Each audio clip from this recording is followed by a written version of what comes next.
হরে কৃষ্ণ। শ্রীলা প্রভুপাদ একবার ওনার অনেক শিষ্যদের সাথে একটা প্রশ্নোত্তর সেশন করছিলেন।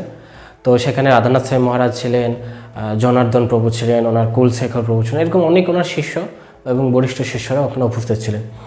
তো হঠাৎ করে শ্রীলা প্রভুপাদকে অদ্বৈত আচার্য নামে একজন শ্রীলা প্রভুপাদের একজন শিষ্য কোশ্চেন করলেন যে শ্রীলা প্রভুপাদ সিদ্ধ দেহ কি, সিদ্ধ দেহ আমরা কিভাবে লাভ করতে পারি? তো কোশ্চেনটা শুনে শ্রীলা প্রভুপাদ হঠাৎ করে খুব রেগে এলেন। আরে সিদ্ধ দেহ, তোমার সিদ্ধ দেহ সম্পর্কে মাথায় আসছে কি করে? তুমি আগে এই আমি যে নিয়মকানুনগুলো দিয়েছি সেগুলোকে সঠিকভাবে পালন করো, সেগুলোকে পালন করে জপ করার মাধ্যমে, ভালো করে হরিনাম সংকীর্তনের মাধ্যমে তুমি আগে নিজেকে শুদ্ধ করো, তারপর তুমি সিদ্ধ দেহের কথা ভাববে। এসব চিন্তা মাথাতে পারবে না, আগে তুমি নিজে শুদ্ধ হও। তো শ্রীলা প্রভুপাদ হঠাৎ করে সিংহের মতো, শ্রীলা প্রভুপাদ যখন রেগে যেতেন তখন ওনার ভয়েসটা সিংহের মতো লাগতো। তো তারপরে হঠাৎ করে শ্রীলা প্রভুপাদের পাশে আরেকজন বরিষ্ঠ শিষ্য ছিলেন, উনি জিজ্ঞেস করলেন যে শ্রীলা প্রভুপাদ, যদি দীক্ষা গ্রহণের পর আমরা কখনো ফল ডাউন হয়, আমরা কখনো পতিত হয়, তাহলে কি হবে? শ্রীলা প্রভুপাদের ওই প্রশ্নটা শ্রীলা প্রভুপাদের রাগকে দ্বিগুণ বাড়িয়ে দিল। কি পতিত হবে মানে? তোমাদের পতিত হওয়ার কথা মাথাতেই আসছে কি করে? তুমি তোমার গুরুদেবের সামনে, যজ্ঞের অগ্নির সামনে, বিগ্রহের সামনে, এত এত বৈষ্ণবের সামনে তুমি প্রতিজ্ঞাবদ্ধ হচ্ছ যে আমি পালন করব। গুরু মহারাজ যখন তোমাকে দীক্ষা দিচ্ছে, তোমার মাথায় আসছে কি করে যে আমি পতিত হবে? এই চিন্তাগুলোই মাথাতে আসছে কি করে? তোমাকে শুধু এটা মাথায় রাখতে হবে, I have to do it, আমাকে পালন করতেই হবে। এই পতিত হওয়ার চিন্তা মাথাতে আসছে কি করে? তুমি এই যে এগুলো শুধু কোনো ভদ্রলোক এই চিন্তাগুলো মাথায় আনে না, তোমরা ভদ্রলোকও নও। শ্রীলা প্রভুপাদ চারিদিকে শ্রীলা প্রভুপাদের রাগ দেখে ক্রমা একটা এমন প্রশ্ন আসছে, শ্রীলা প্রভুপাদের রাগ আরও বাড়িতে হচ্ছে। তখন জনার্দন প্রভু বলে শ্রীলা প্রভুপাদ একজন শিষ্য, উনি কোশ্চেন করলেন।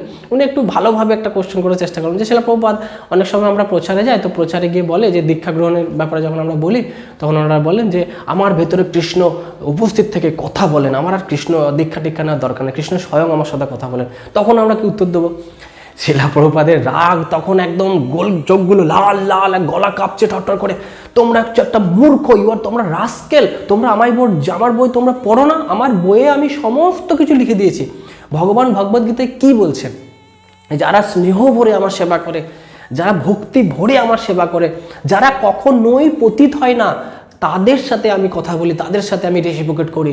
তাহলে তুমি ওর জীবনধারাটা দেখে দেখো যে ওরা কতটা পতিত, ওরা কোন কোন নিয়মকানুন পালন করছে কিনা। তাহলে কি করে তুমি বিশ্বাস করো যে কৃষ্ণদের সাথে কথা বলবে? তো এর উত্তর তোমরা জানো না। আমার গ্রন্থের মাধ্যমে আমি সব কিছু দিয়ে দিয়েছি, আমি আমার প্রাণ শক্তিটুকু বার করে আমার গ্রন্থের মধ্যে দিয়ে দিয়েছি। আমার গ্রন্থগুলি অধ্যয়ন করলে তোমাদের কোনো প্রশ্নের উত্তর, এমন কোনো প্রশ্ন থাকবে না যার উত্তর তোমরা পাবে না। কিভাবে প্রচার করতে হবে, কিভাবে দিক নির্দেশ করতে হবে, সমস্ত প্রশ্ন আমি বই দিই। তোমরা আমার গ্রন্থ পড়ো না, তোমরা বোকা। তো শ্রীলা প্রভুপাদ ভৎসনা করেই যাচ্ছেন, বাকি শিষ্যরা সব থরথর করে কাঁপছে যে কি হবে আজ, কি হবে। তখন কুলশেখর নামে আরেকজন প্রভুপাদের শিষ্য তখন প্রভুপাদকে শান্ত করার জন্য একটা হালকা কোশ্চেন করলেন, যাতে করে একটা নর্মাল কোশ্চেন। উনি তখন ওই কুলশেখরের প্রশ্নটাকে ভৎসনা করে পুনরায় জনার্দন প্রভুকে আবার সমস্ত শিষ্যদেরকে লক্ষ্য করে তিনি আবার ভৎসনা করলেন। আমার গ্রন্থ তোমরা কেন পড়ছো না? তোমার গ্রন্থ, তোমাদের জন্য আমি আর কি করতে পারি? তো আলটিমেটলি রাধানাথ স্বামী মহারাজ পাশে দাঁড়িয়ে থেকে চুপ করে শুনছিলেন এবং শ্রীলা প্রভুপাদের মোডটা বোঝার চেষ্টা করছিলেন।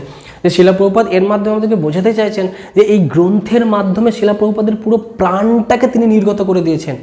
এর বেশি শ্রীলা প্রভুপাদ আমাদের জন্য কি করবেন? কিন্তু আমরা গ্রন্থ অধ্যয়ন করছি না।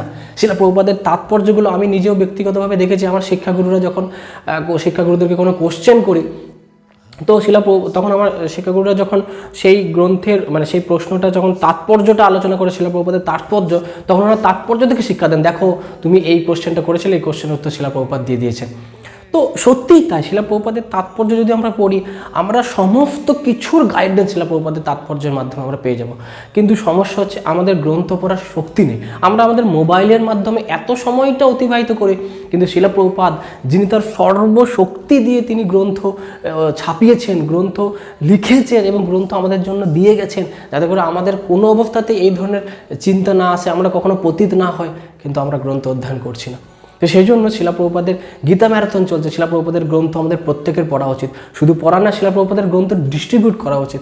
এই গীতা ম্যারাথনে আমাদের পণ নেওয়া উচিত যে যত বেশি সংখ্যক শ্রীলা প্রভুপাদের গ্রন্থ, ভগবদ গীতা, এগুলো আমরা ডিস্ট্রিবিউট করব। জগৎগুরু শ্রীলা প্রভুপাদ কি জয়। হরে Krishna. Thank you for watching our videos.